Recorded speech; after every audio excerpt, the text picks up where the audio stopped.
When I was a freshman in college, I needed a flashlight. My freshman year in college, I lived in a fraternity. One night, some of the older fraternity members took all of the freshman pledges out to a farm for a night of fun.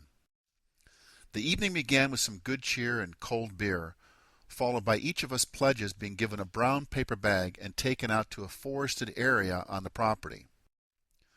When we asked why we had been given the paper bags, we were told that we were going to catch some snipe. The older members told us to stay where we were so that they could go to the other side of the woods, make some noise, and drive the snipe in our direction. It turned out that the whole thing was a trick that they were playing on us. The truth is that there is no such thing as a snipe. I was lacking two important things that dark night in the woods: common sense and a flashlight.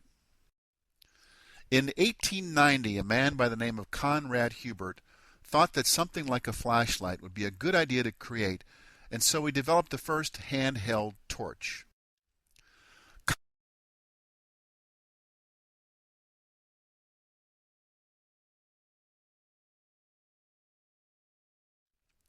Of course, it is also well known for its popular Ever-Ready Bunny as well. Hubert's first flashlight. Hubert's first prototype was made out of crude paper and fibered tubes, which had both a brass reflector and bulb attached. The bulbs were constructed using a carbon filament, which were able to create just one brief flash of light when used. Thus, the name flashlight was created.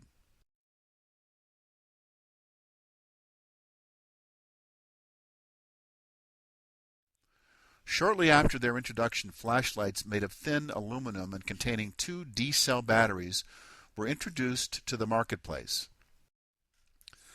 These flashlights were both a plastic reflector and an incandescent bulb. The batteries had a short life, and the amount of light produced was quite limited in comparison to today's flashlights. A Russian immigrant, Conrad Hubert, acquired a patent for his first ever-ready flashlight in 1898. In 1906, Conrad decided to sell one-half interest in his company for $200,000 to the National Carbon Company.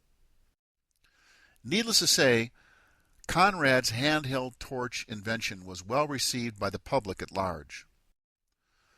Prior to his invention, kerosene lamps, oil lamps, candles, and torches had all been used as a source of light, but were dangerous due to their open flame.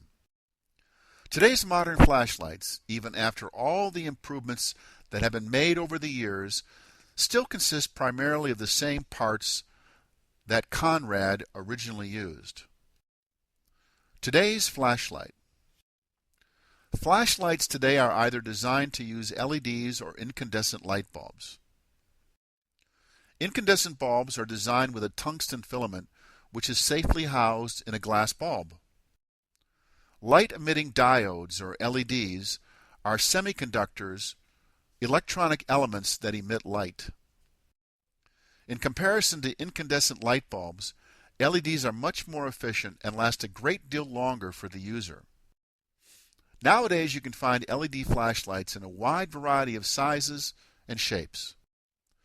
You can find them as part of a pen or part of a key ring.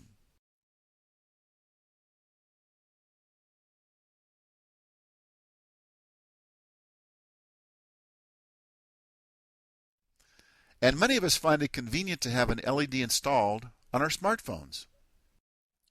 I believe that Conrad Hubert would be proud and amazed at the many uses we have found for his flashlight invention in our daily lives.